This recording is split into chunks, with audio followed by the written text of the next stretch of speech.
Joseph, doyen du barreau de Grenoble. Oui, bonjour à tous. Oui, je suis effectivement le doyen du barreau de Grenoble et je travaille depuis plus de 20 ans sur le problème des vaccins. Mon livre, que vous trouverez d'ailleurs ici, Vaccins, on nous aurait menti, a eu sa première édition en 2000. Et j'en suis à la 6e. Bon, j'ai également un roman qui s'appelle « Même les beaufs en robe noire dansent avec le diable ».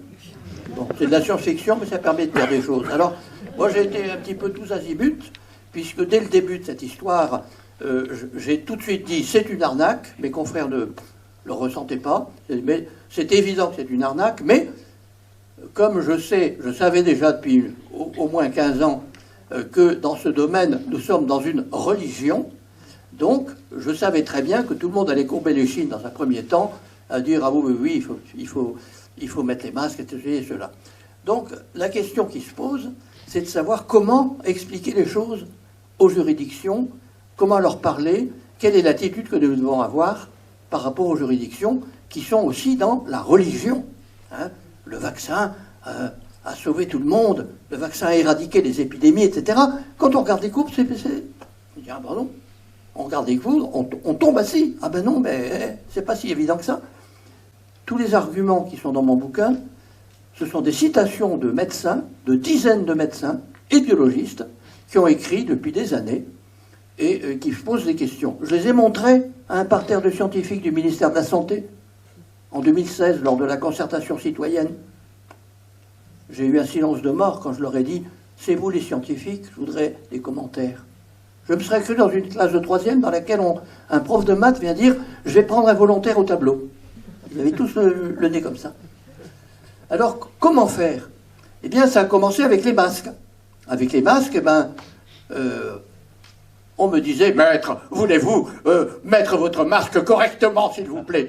Monsieur le Président, les masques, parce que je l'avais sous le nez, ils ont été faits par les Chinois. Ils ont un petit nez. Le mien, il va pas. Alors on me foutait la paix. Bon. Et j'ajoutais, d'ailleurs, le virus est tellement petit qu'il passe au travers dans les deux sens. Allez, regardez. Ah, mais alors on risque de contaminer les autres. Alors plus tard, je leur disais, mais vous pouvez pas les contaminer, ils sont vaccinés. Alors, ah oui, mais celui-là, il n'empêche pas la transmission. Ah bon? Ah, il n'empêche pas la... Mais alors pourquoi on les poursuit, lui? Il n'empêche pas la transmission? On peut l'attraper quand même? Mais qu'est-ce que c'est que ce vaccin? Vous voyez, dès qu'il y a des questions de bon sens, ils ne savent plus où ils en sont. Alors ils mélangent tout.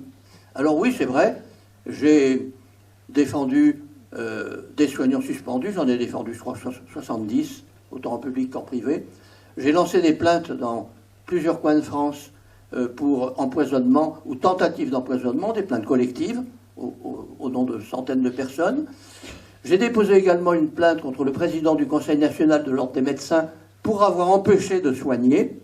Elle est toujours en cours puisque je suis passé hier à Paris dans la chambre de l'instruction sur appel d'une ordonnance de non-lieu. Et ceci me montre que toujours les juridictions sont dans la religion.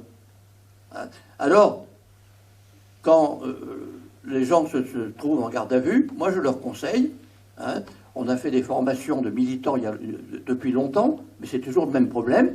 La première phrase que vous dites, les gens qui ont déposé plainte contre moi sont le bras imbécile d'un système de salauds. Alors, comme ça, dans le dossier, la première page qu'on verra, c'est cette phrase. Ah oui, mais les gendarmes ne veulent pas qu'on le dise. Eh bien, vous leur dites, vous voulez pas que je parle? Eh bien, je me couche par terre et je suis prêt à rester 48 heures. Au bout de 5 ou 6 heures, le gendarme revient. Bon, on va écrire votre phrase. Parce qu'il en a marre, il faut qu'il boucle son dossier. Et sans la moindre autre déclaration, le dossier est vide. Alors c'est embêtant. Voilà.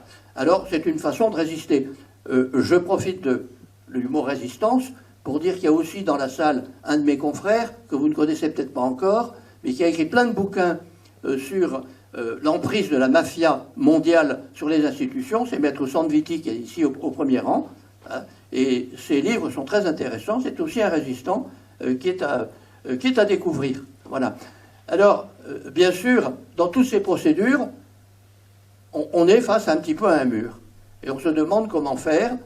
J'ai remarqué que souvent l'humour et la dérision ou la caricature des comportements est une grande solution. Hein. Je citais souvent dans mes interventions, c'est un petit peu peut-être en dehors du problème juridique, mais la façon de faire quand on montre l'aberration d'un système. Exemple, quand je rentrais dans les restaurants à l'époque des masques, je rentrais comme ça. Et on me disait, mais qu'est-ce que vous faites? Eh bien, les messieurs qui sont assis là-bas, ils n'ont pas de masque. Et quand on se lève, ça veut dire que le virus, il est là.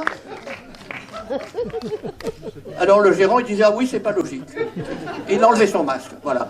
Et j'ai obtenu aussi, devant un tribunal correctionnel, que toute la juridiction, y compris le proc, enlevait le masque en sortant des boutades de Dijon, des boutades de cette nature. Voilà.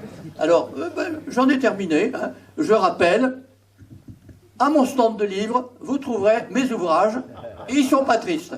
Et un CD humoristique vous sera offert en même temps. Aujourd'hui, je ne le chanterai pas maintenant parce que je crois qu'on n'a pas le temps. Mais si vous êtes sage, peut-être. Merci, Maître Joseph, pour ce moment d'humour.